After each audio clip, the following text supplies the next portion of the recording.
Welcome to YLG TV. YLG TV is a production of the Urban Land Institute Los Angeles Young Leaders Group to give some one-on-one level information and guidance to our membership. YLG is a group of up-and-coming real estate professionals at all different levels in their careers who seek to learn from those who have achieved great success in real estate. Today we're here with Mr. Michael LoGrande, Director of City Planning for the City of Los Angeles. Mr. LoGrande took the helm as director in 2010 after a number of years as Chief Zoning Administrator for the city. He is one of the most influential people in Los Angeles, guiding the future development of the city. Mr. LoGrande, thank you for being with us today. Thank you. So, you're in charge of one of the largest city planning departments in the United States. Early in your career, did you ever envision yourself leading the City of Los Angeles planning department, or any planning department for that matter? Yes, actually, it's a pretty funny question. When I remember my first day in the department, I met my predecessor, Con Howe, and he was a plan director at the time, and we're having a great conversation, and we're talking about some issues facing Los Angeles. And I looked at him, and I kind of thought to myself, man, you know, I think I could do his job. I was very naive at the time, so it kind of goes back to any time you're in your career, I think you need to look at your abilities and never count yourself out, and realize that when you're in something for the right reasons, the potential is really high. And so going into planning, wanting to give back to the city, wanting to be a public servant and work with people and work with communities in Los Angeles, and just make sure that we actually add context to the development process, and that we provide vision for the way Los Angeles grows, and make sure we preserve that character of our neighborhoods, really drove me to this profession. And meeting my predecessors and being very in awe by them, but also looking at them and going, hey, you know, these are human beings, these people that are running these departments, and I do feel that I have something to offer. And so that was kind of a very naive goal at the time, but it turned out okay. And why did you choose the public sector as the private sector, or even stick with the public sector when obviously, you know, there's more opportunity potentially for, you know, gain in the private sector? Yeah, it's pretty funny. My parents were both entrepreneurs or self-employed, and so I saw the ups and downs of, you know, our family income over the years. And so one of the things was I was very risk adverse at a young age.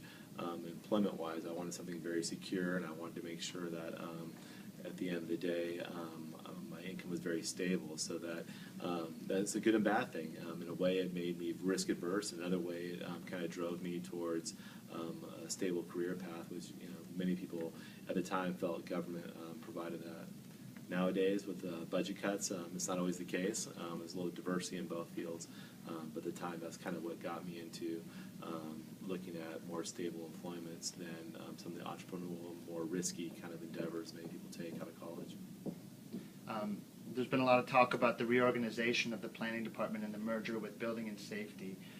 As part of that, do you foresee a change in the number of positions within the new department, or change of responsibilities? For example, will zoning administrators have the same responsibilities? Will it change how projects are processed? And sort of as a follow-up, do you foresee any openings for young planners within the department? Yeah, that's actually a great question, Russell.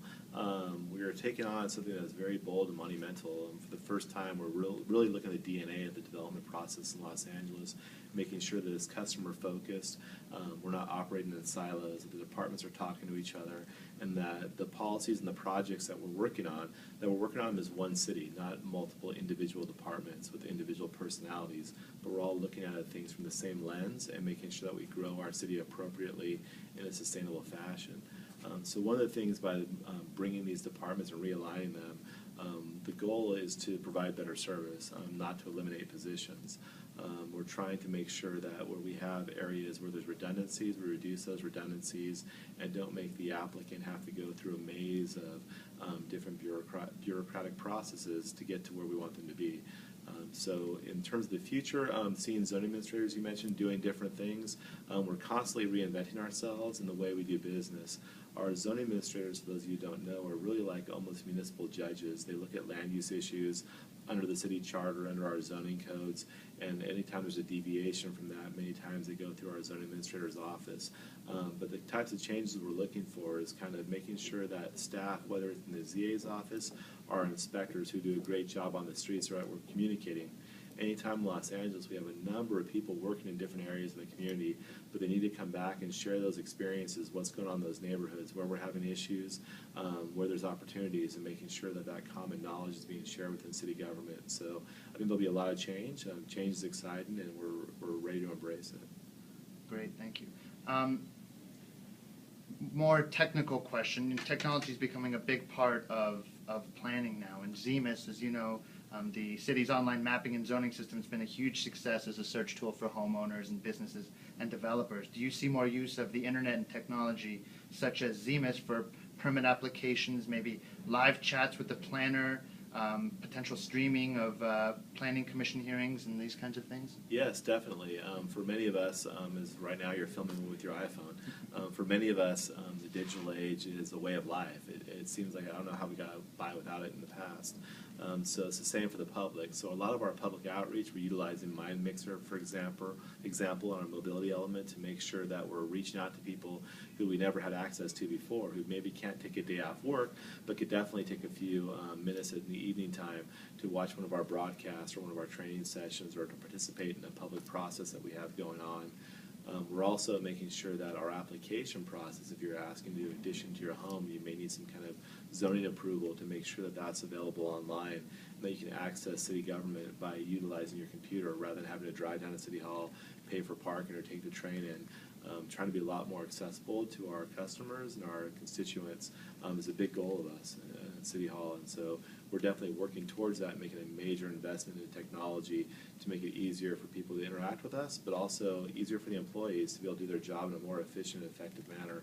So things like ZMIS, we just did a major enhancement to ZMIS. We're working on an exciting proposal called Build LA, where we'll have a single web portal for all development-related projects to go through rather than going to individual departments' web pages, but be able to access everybody through the city's portal. So we're really excited about technology and how it actually helps us do our job better and deliver better services. Great. And lastly, what's your advice to a young planner who wants to reimagine a city and get a job as a planner in LA or Southern California? Is there anything a young professional can do to prepare themselves? Yeah, I think in my career, one of the beneficial aspects was having an internship. I think getting internships while you're in school is very important. Many of the people we hire today, we just hired 22 people into the planning department. Majority of those were actual planners, not support staff, and I would say 3/4 of them had done an internship with another government agency or with our own department.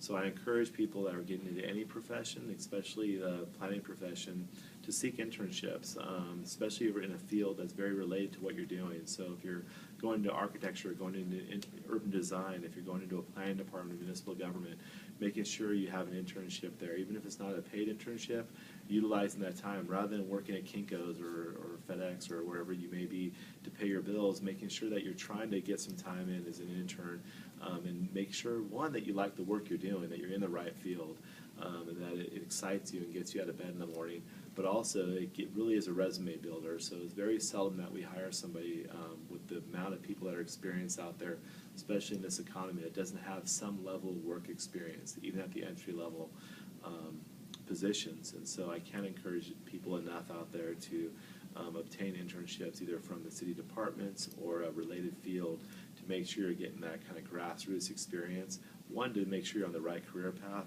but also to give yourself a chance of employment. Mr. LoGrande, thank you for taking part in our Q&A. We really appreciate your time and your guidance. Thank you.